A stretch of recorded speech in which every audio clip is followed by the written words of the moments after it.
பள்ளி கல்வித்துறை மிகவும் மோசமான ஒரு நிலைமையில இருக்கு. இவர்கள் 2021 வந்து இவங்க ஆட்சிக்கு வந்தப்ப 3 குழந்தைகள் இதே மாதிரி ஒரு பள்ளி கட்டடம் இடிந்து விழுந்து பலியானார்கள்.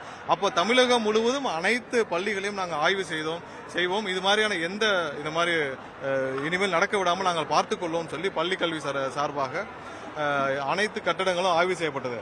ஆனால் இப்ப மறுபடியும் அது மாதிரியான நிகழ்வு நடந்திருக்கு. இருக்கிறதுலே மோசமாக இயங்கக்கூடியது பள்ளி கல்வித்துறையா தான் இருக்குது. இதுவரை அவர்கள் வந்து ஆட்சிக்கு வர்றப்ப என்ன பண்ணாங்க, ஆசிரியர் தகுதி தேர்வும் முடித்தவர்களுக்கு நாங்கள் வந்த உடனே நியமன ஆணை கொடுக்கப்படும் சொன்னாங்க. இதுவரை 20,000க்கும் மேற்பட்ட காலி பணிகள் டிஆர்பியிலேயே வந்து 15,000 காலி பணிகள் இருக்குன்னு 2 வருஷத்துக்கு முன்னாடி சொல்லியிருக்காங்க. போன வருடம் இவங்களே வந்து சட்டசபையில 19,300 காலி பணியிடங்கள் இருக்குது, அதை ஜனவரிக்குள்ள நாங்கள் நிரப்போம்னு சொல்லியிருக்காங்க. இதுவரை எந்த காலி பணிகளும் 2,200 300 தான் இவருடைய காலி பணியிடங்கள் நிரப்பப்பட்டிருக்கு. அதுல வந்து 22,000 23,000க்கும் மேற்பட்டவர் வந்து ஆசிரியர் தகுதி தேர்வை பாஸ் செய்துட்டு கிட்டத்தட்ட 2013 17 18 அப்புறம் 2024 தகுதி தேர்வையும் முடித்து விட்டு காத்திருக்கிறார்கள். இந்த தேர்வுலாம் எதுக்கு வைக்கிறது? சும்மா வருஷம் சும்மா டைம் பாஸ்க்கு எழுதுற தேர்வுகளா இந்த ஆசிரியர் தகுதி தேர்வுகள்.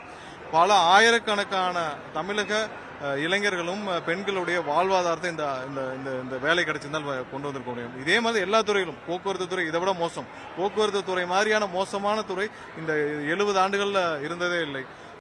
பள்ளி கல்வித்துறை இருக்கிறதுலே மோசமாக இருக்குது. 20,000 பணியிடங்கள் காலியாக இருக்குன்னு சொல்லியிருக்காங்க. 20,000 பணியிடங்கள்னா சும்மா ஒரு மாணவருக்கு 50 ஒரு ஆசிரியருக்கு 50 மாணவர்கள் வச்சாலும் கிட்டத்தட்ட 10 லட்சம் மாணவர்கள் வந்து இன்னைக்கு ஆசிரியர்கள் இல்லாமல் இருக்கிறாங்க. நீங்க ஒரு சின்ன 1:15 ரேஷியோ வச்சுங்களே, 10 லட்சம் பேர் ஆசிரியர் இல்லாமல் அரசு பள்ளியில் இருக்கிறாங்க. அப்புறம் எப்படிங்க அரசு பள்ளியில் நீங்க மாணவர்கள் தகுதியான படிப்பு அவங்களுக்கு கிடைக்கும்? எந்த இடத்துல சுகாதார அடிப்படை வசதிகள், அதாவது பாத்ரூமோ இதுவோ சுகாதார அடிப்படை வசதிகள் எதுவுமே இல்லாமல் ஒரு பெயரளவுக்கு இயங்கிக்கிட்டு வருது தமிழக பள்ளி கல்வித்துறை. அதை பார்ப்பதற்கு ஒரு துளி அளவு கூட நேரம் இல்லை. கேட்டா பின்லாந்து போறாரு திரு அன்பில் மகேஷ். பின்லாண்டும் நார்வேயும் சுத்தி பார்த்துட்டு வர்றாரு. அங்கே உள்ள வசதிகளை பார்த்து விட்டு மேம்படுத்துறேன்னு சொல்றாரு.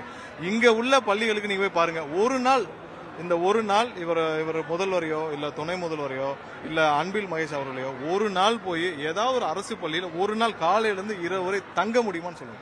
அங்க இருக்கிற கழிப்பறைகளை இவர்கள் பயன்படுத்த முடியுமான்னு சொல்லுங்க.